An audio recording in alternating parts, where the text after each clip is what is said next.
Секи.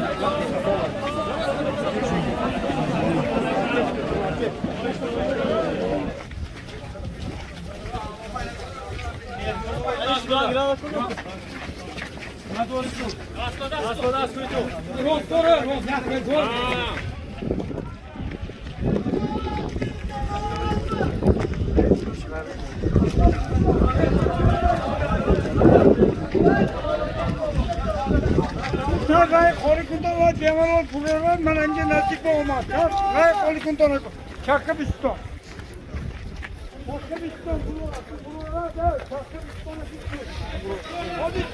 محترم اهل جماعت، مهمانان ارجمند، مرگ برمحل از بین ما جوان با استعداد و لیاقتمند، آوازخوان ممتاز، موسیقیچی ورزیده، اعلاچی فرهنگ جمهوری تاجیکستان، دارنده مدال برای خدمت شایسته، غالب چندین آزمون‌های فرهنگی، محبوب دل هزاران مخلصان ساز و نوا، دلباختگان صنعت اصیل تاجیک، دمیربک олимов را در بود.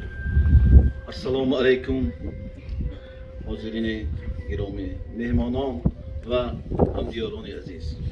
امروز ناحیه دیوشتیچ مهتم دارد، زیرا یکی از فرزندان هنرمند ناحیه، آوازخوان شناخته، فخر دیارمان دمیربک олимов